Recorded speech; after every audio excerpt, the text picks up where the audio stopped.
보통 우리가 신앙생활을 하든 안 하든 한국 사람이라면 인생에 큰 고난 당하고 감기 몸살 같은 그런 2주 정도 지나면 낫는 그런 병 아니라 생명이 위협받는 중환병을 앓게 되면은 뭐라고 혼잣말처럼 입에서 튀어나오냐면, 내가 전생에 무슨 죄를 지었기에 이렇게 팔자가 박복한고, 이런 말을 한단 말이에요. 내가 전생에 무슨 죄를 지었기에 내 인의 팔자가 이렇게 박복한고 탄식을 합니다. 크리스찬들은 그런 말을 잘 안 하는데, 아직 신앙의 초입에 있는 분들이나 아니면은 아무 의식 없이 그냥 이렇게 툭 불쑥 나오는 말이 아이고 내 팔자야, 이렇게 말을 하기도 합니다. 오늘 말씀에 나오는 날 때부터 눈먼 사람은 이런 걸 갖다 뭐라고 합니까? 유전병이라고 합니다. 유전병. 이 유전병으로 말미암아서 날 때부터 눈먼 사람을 보니까 예수님의 제자들도 뭐라고 했냐면, 주님, 이 사람이 날 때부터 보지 못하는 것은 자기 죄 때문입니까? 아니면 자기의 부모의 죄 때문입니까? 이렇게 예수님께 물어보았습니다. 우리가 알고 있는 것은 부모의 죄 때문에 자식이 병에 걸려서 태어나는 것이라고는 저는 제가 아는 성경 지식으로는 그런 말씀을 읽어본 적이 없어요. 어디 창세기부터 요한계시록까지 부모가 죄를 지어서 자식이 유전병으로 태어났다, 어디 읽어본 적 있습니까? 다만 신명기에 부모의 죄로 인하여 자식을 죽이지 말고 자식의 죄로 인하여 부모를 죽이지 말라, 아비를 죽이지 말라, 옛날 성경에는 다만 각 사람은 자기 죄로 말미암아 죽을지니라, 그 원칙을 하나님께서 주셨습니다. 왜냐하면 이스라엘 사람들이 자꾸 핑계를 댔어요. 부모가 신포도를 먹음으로 자식의 입이 시다, 그런 말들을 했단 말입니다. 부모의 죄 때문에 자녀가 병에 걸려서 태어난다, 하나님은 그런 하나님이 아니라 그냥 각 사람은 각자의 죄로 말미암아. 그런데 자기 죄로 말미암아서 질병이 오는 경우는 분명히 있는 모양입니다가 아니라 있습니다. 왜냐? 요한복음 5장에 보면은 38년 된 베데스다 연못에 있는 병자가 있었는데 그 사람이 병을 치유받지 못했습니다. 왜 그러느냐 그랬더니, 가끔 가다가 천사가 내려와서 그 물을 한 번씩 흔드는데 그때 먼저 죄송합니다, 제가 좀 이 속된 말을 써서, 근데 머리에 더 남을 것 같기 때문에 제가 그냥 그 말씀을 씁니다. 요즘 애들 하는 말로 제일 먼저를 뭐라 그러는지 아세요? 요즘 애들은 일바라 그래요. 일바. 그리고 이제 뒤에 쓰는 애들이 이바, 나는 삼바, 그런 무슨 뜻인지 모르겠는데 하여튼 일바라 그래요. 그러니까 쉽게 말해서 천사가 물을 흔들 때 일바로다가 물에 푹 들어가면은 그 병이 낫는다는 겁니다. 그런데 자기를 옮겨서 그 물에다가 넣어줄 사람이 없어서 38년 동안 거기서 그러고 있었습니다. 그때 예수님께서 너는 물속에 들어갈 필요가 없다. 그래서 5장 14절에 보면은 내 자리를 가지고 가라, 그러면서 뭐라고 말씀하셨냐면, 내가 온전하게 되었으니 더 심한 것이 생기지 않도록 다시는 죄를 짓지 말라, 이렇게 말씀을 해 주셨습니다. 그러니까 이 말씀을 통해서 우리는 알 수 있죠. 어떠한 질병은 죄의 대가로 하나님께서 정신 차리라고 벌로 주시는 것도 있구나 라는 사실을 우리가 이 말씀을 통해서 우리가 알 수 있습니다.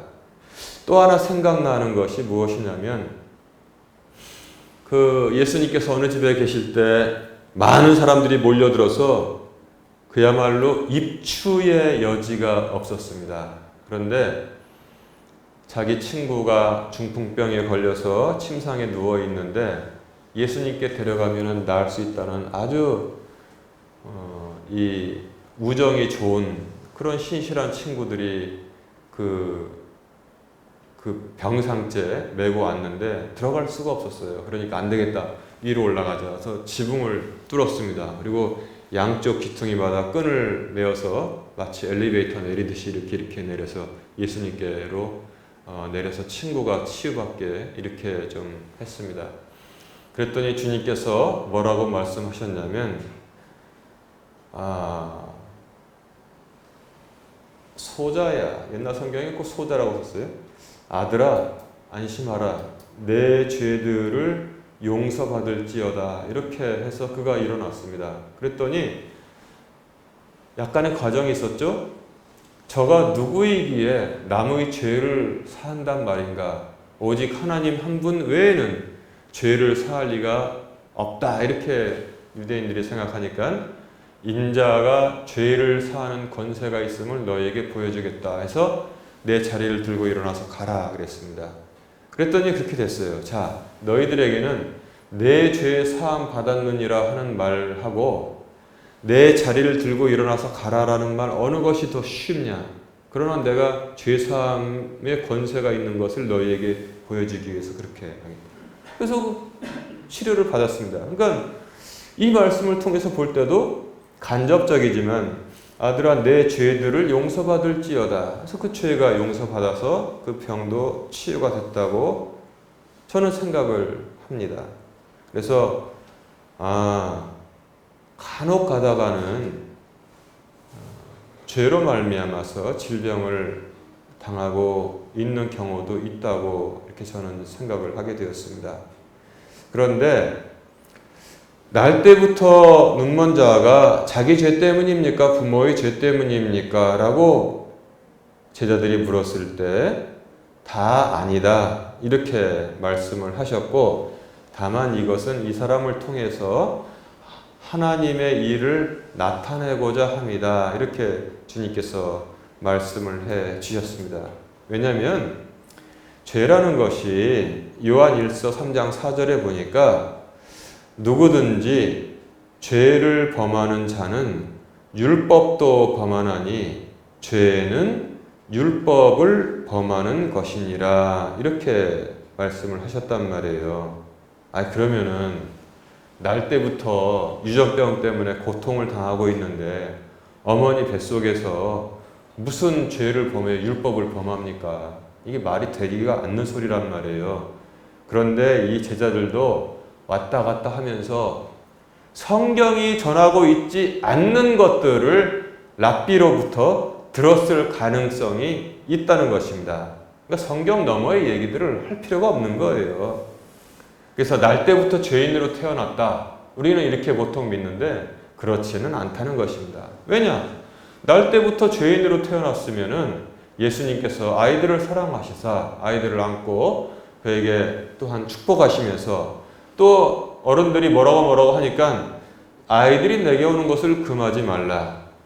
너희가 이 아이들과 같이 되지 아니하면 결단코 하늘 왕국에 들어갈 수 없다. 아이들은 들어간다는 뜻이잖아요.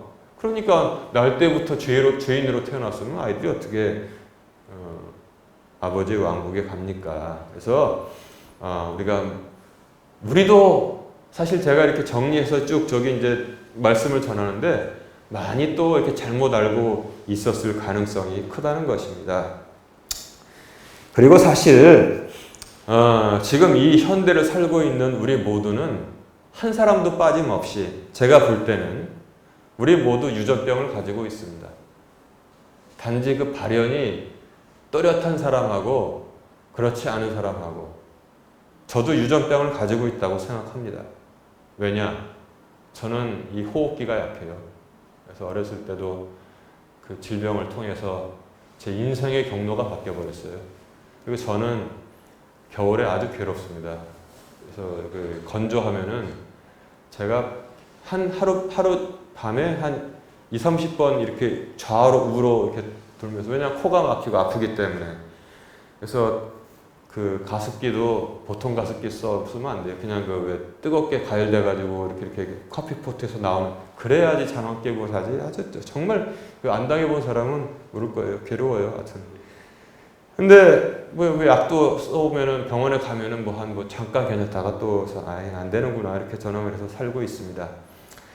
그리고 또 보면은 어떤 사람들도 다 보면은 누구는 어디가 좀 약하고, 어디는 강한데 어디는 약하고, 누구는 어디가 약하고 다 약한 데가 제가 보니까 있더라고요. 그러니까 우리는 다 유전병 가지고 살고 있습니다. 우리도 이런 시각으로 그래서 유전병 걸린 사람들을 대할 때, 오 주여 저 사람은 자기의 죄입니까? 부모의 죄입니까? 라고 말한다면 예수님께서 뭐라고 말씀하실 거냐면, 떼끼놈, 저 사람의 죄도 아니고 저희 부모의 죄도 아니다. 분명히 그렇게 말씀하실 거라고 저는 확신을 했습니다. 오늘 본문이 이렇게 다 그것을 전하고 있는데, 그러면은 그 본인의 죄도 아니고 부모의 죄도 아닌데 왜 그랬는가? 이것은 다만 하나님의 일을 나타내고자 합니다. 이렇게 주님께서 말씀하실 때, 저같이 따지기 좋아하는 사람은 잠시 시험 들었어요. 왜냐하면 하나님의 일을 나타내고자 하기 위해서 이 청년은 평생 그때까지 보지 못하고 더듬고 다니면서 구걸을 하면서 산 거지 생활을 해야만 했다는 것입니다. 서울에도 가보면 지하철에 다 많이 보이잖아요. 이것이 계획된 것인가? 만약에 계획되었다면은 분노가 치솟아오를 수도 있어요. 하나님께서는 하나님의 영광을 위해서 한 사람의 인생을 피눈물 나게 만드시고, 그 눈물, 그 좌절, 그 고열 한 방울을 하나님의 컵에 톡 짜서 그런 걸 모아서 하나님의 영광으로 들이키시는 분인가? 성경을 해석해서 전해야 될 사람으로, 그렇다면 정말 이거 어떻게 하나님의 선하심과 그 인자하심을 내가 전해야 되는가? 단지 병뿐만 아니라 사람의 모든 당하는, 제가 그랬잖아요. 인생의 큰 고난, 그리고 그 중환병, 오죽하면 내가 전생에 무슨 죄를 지었길래 이런 팔자가 박복한가? 그런 것들을 다 피눈물을 계획해서 허락하심으로 말미암아 하나님께 영광, 이렇게 하나님 영광 받으시면 내 차마 믿음을 거역하지 못하지만 속으로는 나는 약자입니다 하나님, 그러니까 그냥 구원시켜 주십시오. 하지만 참 마음이 깨름직합니다. 이렇게 살았을 것입니다. 그런데 그렇지 않다는 것입니다. 왜 그렇지 않다고 그래요? 다만 하나님의 일을 나타내고자 이렇게 다 했다는 것은 계획됐다는 거 아닙니까? 그게 아니라는 거예요. 그럼 왜 그럽니까? 창세기로 돌아가 보면 답을 찾을 수 있다고 생각합니다. 창세기에 갔더니 너희가 이 동산의 모든 실과는 다 임의로 먹되 저 동산 중앙에 있는 선악과는 먹지 말아라. 뱀이 와서 하와를 유혹해서 하와가 보니까 보암직도 하고 먹음직도 해서 따먹고, 또 남편에게도 갖다 줬더니 그가 먹고 눈들이 밝아져서 자기들이 벗은 것을 알고 옷을 해 입었더라. 자, 그래서 죄를 짓게 되었습니다.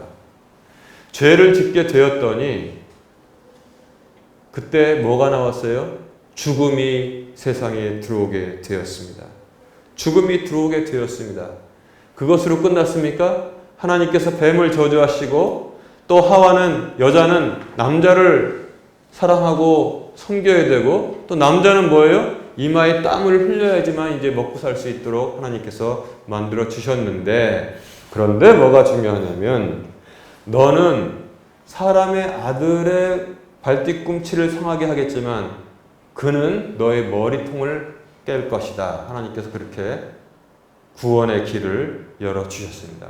자, 창세기를 통해서 볼 때 하나님께서 아담과 하와가 선악과를 따먹을 것을 계획을 세워놓으셨습니까?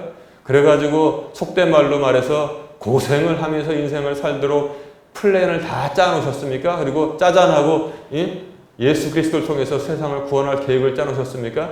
그것은 우리가 알 수 없다는 것입니다. 다만 그들은 자기의 욕심에 끌려서 선악과를 따먹었고 하나님의 말씀을 거역했고 하나님은 그것을 통해서 또한 우리들을 구원하시고 또한 살 길을 열어주셨다는 것, 그것 외에는 우리가 알 수 없습니다. 그래서 우리가 너무나 밖으로 나가서 하나님이 모든 것을 계획하셨는가 그런 엉뚱한 소리 하면서 가슴을 칠 필요 없다는 것입니다.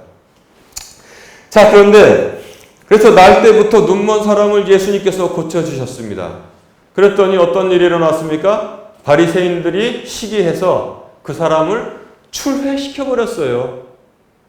그야말로 아니 유대인 사회에서 출애를 시켜버리면 그거 어떻게 사냔 말이에요. 그랬더니 그 사람이 굴하지 않고 나중에 32절에 보면은 여러분 읽어보세요. 이거 굉장히 중요한 말을 해요. 세상이 시작된 이래로 그 눈 멀었던 사람이 말합니다. 세상이 시작된 이래로 태어나면서부터 눈먼 사람의 눈을 어떤 사람이 열어주었다 하는 말은 아무도 듣지 못하였나이다. 이 사람이 성경을 정확히 알고 있었던 거예요. 창세기부터 지금까지 쭉 오면서 죽은 사람을 살렸다는 그 엘리사의 기적도 있지만 또 그리고 문둥병자를 고쳤다는 나만 장군의 그런 기적이 있었지만 날 때부터 눈먼 사람의 눈을 어떤 사람이 열어주었다 하는 말은 구약 성경 아무리 읽어봐도 나온 적이 없습니다. 그런데 이가 지금 말하고 있습니다. 자, 이래도 믿지 못하겠느냐 했더니 나중에 주님께서 그를 다시 만났습니다. 그리고 그에게 물어봅니다. 내가 하나님의 일들을 믿느냐 했더니 이 사람이 답하기를 주여 내가 믿나이다 하고 예수님께 경배하였습니다. 자, 이것을 통해서 이 사람은 눈도 보게 되었고 이제 주님을 영접하게 돼서 영적인 눈도 떠졌다는 사실을 그가 말하고 있습니다. 예수님을 알아봤다는 거예요. 그런데 여기 보니까 육신의 눈은 멀쩡하지만 자기들이 안다고 남들을 가르치고 있는 사람들이지만 영적인 눈이 먼 사람들이 예수님께 물어보고 있습니다. 그래? 그런 식으로 우리들한테 말해?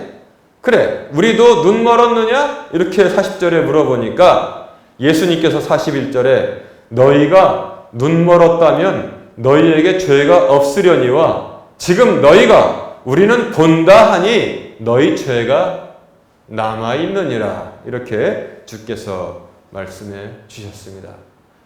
이 복잡한 사건의 스토리를 통해서 우리는 무엇을 알 수 있냐면 많은 것들이 지나갔네요.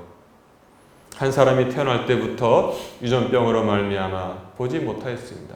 그것은 그 사람의 죄도 아니고 그의 부모의 죄도 아니었다. 다만 이것은 누구의 죄도 아닌데 계획된 것도 아닌데 하나님의 하시는 일을 나타내고자 함이었다. 해서 하나님께 영광이 되게 그가 치유받았습니다. 그가 치유받은 다음에 놀라운 증언을 하고 있잖아요. 세상이 시작된 이래로 태어나면서부터 눈먼 사람의 눈을 어떤 사람이 열어주었다 하는 말은 아무도 듣지 못하였나이다. 그랬습니다. 그 증언을 들으신 후에 예수님께서 그를 다시 만나셨습니다. 내가 하나님의 아들을 믿느냐? 주여 내가 믿나이다 하고 그분께 경배하였습니다. 이 사람은 육신의 눈도 보게 되었지만 뭐예요? 믿음의 눈, 영의 눈도 보기 시작됐다는 사실을 성경이 전하고 있는 것입니다. 그런데 이쪽 한 무리가 있습니다. 지금까지 남들을 잘못 가르치고 있었던 사람들이 예수님께 나와서 자신들의 반짝거리는 눈을 깜빡이면서 물어보고 있습니다. 우리도 눈 멀었느냐? 우리도 눈 멀었어? 너희가 눈 멀었다면 너희에게 죄가 없으려니와 지금 너희가 우리는 본다 하니 너희 죄가 남아있느니라. 아하, 이 육신의 눈은 반짝반짝 떠져 있지만 믿음의 눈이 떠져 있지 못하는 자들이 남의 선생 노릇을 하고 있었구나. 그 사실도 이 성경 오늘 본문을 통해서 알 수 있다는 것입니다. 그래서 하나님의 뜻을 우리가 바르게 알 수 있는데 예수님께서 원하셨던 바는 단지 요 두 눈만이 아니었다는 사실을 요한복음을 통해서 계속 반복적으로 알 수 있습니다. 여러분 어떻습니까? 오병이어의 사건을 통해서 무엇을 알기를 원하셨습니까? 도시락 하나 쪼개서 막 줬더니 망들어나가지고 수천 명이 다 먹고 그 다음에 남은 것이 광주리 12개로 모았어. 그것을 주님께서 알기를 원하셨습니까? 아니면은 그 기적을 행하신 우리의 생명의 빵이신 예수 그리스도를 쳐다보라고 지금 말씀하셨던 것입니까? 여러분 그것을 잘 이해해야 돼요. 오죽하면 어떤 불교의 숙녀한 사람도 그런 말을 했다고 그러잖아요. 내가 손으로 달을 가리켰더니 달은 보지 아니하고 이 손끝만 바라보고 있더라. 그게 다 어디서 성경에서 나온 거잖아요. 오병이어의 사건을 통해서 우리의 참 생명의 빵이신 예수 그리스도를 바라보라고 했더니 그 나눠 먹은 빵만 지금 다 사람들이 쳐다보고 있었다는 거예요. 그리고 뭐예요? 득달같이 예수님께서 배 타고 저쪽으로 가시기 전에 해변을 따라서 뛰어와가지고 득달같이 와가지고 랍비여 언제 여기로 오셨나니까 눈이 반짝반짝. 왜? 빵을 또 줄 줄 알고서. 응? 이게 참 문제란 말이죠. 응? 물로 포도주를 만들어 주었으면 포도주만 바라보는 사람들이 있다는 것입니다. 그게 아니라 우리의 생명의 포도주이신 예수 그리스도를 바라보라는 것인데 어쩜 그럴까요? 왜 그것만 바라볼까요? 만약에 예수님께서 이 사람의 눈만 고쳐주는 것이 예수님의 뜻이었다면 시력 회복이 다 됐어요. 그러면 예수님은 안과 의사시구나 이렇게 볼 수 있다는 것입니다. 예수님이 안과 의사십니까? 예수님은 안과 의사가 아니라 바로 세상의 빛이신 예수님이다라는 것을 성경이 전하고 있는 것입니다. 오병이어를 통해서 빵 만드신 예수님이 무슨 제과점, 제빵 삽니까? 그것만 바라보면은 예수님을 안과 의사로 바라보는 수준하고 똑같습니다. 오병이어를 통해서 생명의 빵이신 예수 그리스도, 물로 된 포도주를 통해서 생명의 포도주이신 예수 그리스도, 눈을 뜨게 하신 것을 통해서 안과 의사가 아니라 세상의 빛이신 예수님을 우리가 바라보라라고 성경은 우리에게 끊임없이 말씀하고 있는 것입니다. 왜냐하면 이 세상이 육신에 붙어 있는 것, 또 잠시 지나가는 것, 썩어지는 것은 하나님께서 그렇게 소중하게 보시지 않기 때문에 그렇습니다. 왜 그러냐? 마태복음 18장, 마가복음 9장에 보니까 이런 말씀이 있더라고요. 내 손이나 내 발이 실족하게 하거든 그것을 찍어서 내버려라 그랬습니다. 한 손이나 한 발로 하늘왕국에 들어가는 것이 두 손 두 발로 지옥불에 들어가는 것보다 나으니라. 만약에 내 눈이 너로 하여금 범죄케 하거든 내 눈을 내버려라. 한 눈으로 하나님의 왕국에 들어가는 것이 두 눈으로 지옥불에 들어가는 것보다 나으니라 그랬습니다. 그러니까 여러분 이제 연결이 막 되죠? 오죽하면은 예수님께서 이런 비유를 통해서 말씀하셨겠냐 이것입니다. 우리가 세상 살아가면서 만질 수 있는 것, 먹을 수 있는 것, 배부르게 하는 것, 그리고 잠시 지나면 뒤로 화장실에서 다 나가게 하는 것, 그것만 바라보고 사는 것은 오병이어의 기적을 통해서 그저 빵 좀 먹고 예수님 쫓아가면 굶진 않겠구나 해서 쫓아가는 사람하고 똑같다는 것입니다. 물론 모든 이적과 기적을 통해서 우리를 창조하신 하나님, 또한 예수님, 생명이신 예수님을 바라보라 이렇게 말씀하고 있습니다. 시력 회복을 시켜줬다 해서 예수님은 안과 의사가 아닙니다. 바로 세상의 빛이라는 사실을 우리가 알아야 되는 것입니다. 여러분, 그래서 예수님께서 원하시는 것은 단지 눈만의 회복이 아니었는데 과연 그렇게 되었습니다. 그래서 그는 그의 삶이 위대하게 바뀌게 되었습니다. 예수님을 진정으로 만나게 되면은 사람의 인생이 가치관이 바뀌기 때문에 위대하게 바뀌어요. 고기 잡는 사람들 그냥 고기만 잡았습니다. 여러분, 고기 잡는 사람들 구경하고 싶으면 저기 앞선창 나가보세요. 그러면 통통통통통통 해가지고 나가서 그냥 해가지고 이렇게 뭐 고기 잡는 사람들입니다.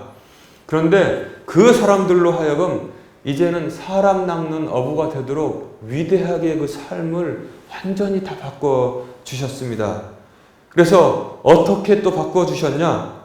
요한복음 8장 12절에 보면 나는 세상의 빛이다 이렇게 주님께서 말씀하셨는데 나중에는 마태복음 보니까 너희들은 세상의 빛이다 이렇게 주님께서 우리도 바꿔주셨어요. 우리도 세상의 빛으로 하나님께서 바꿔주셨고 고기 잡는 어부들은 사람 낚는 어부가 되도록 만들어 주셨습니다. 그리고 오늘 본문 보니까 이 사람은 거지였었어요. 거지가 어떻게 됐습니까? 세상이 시작된 이래로 태어나면서부터 눈먼 사람의 눈을 어떤 사람이 열어주었다 하는 말은 아무도 듣지 못하였나이다. 위대한 증언자로 바꿔주신 것을 그렇게 성경을 통해서 확인할 수 있습니다. 육신의 눈을 치유해 주셨습니다. 그랬더니 그가 감사해서 영적인 눈이 치유가 되게 되었습니다. 영적인 눈이 치유가 되니까 그는 거지에서부터 위대한 삶의 변화를 얻게 되었습니다. 이게 뭔가 통해서 보면은 믿음의 눈이 열리도록 하는 것이 주님의 뜻입니다. 베드로도 그랬잖아요. 고기를 많이 잡게 되었어요. 그랬더니 거기만 보면은 오 주님, 우리와 동업하사이다.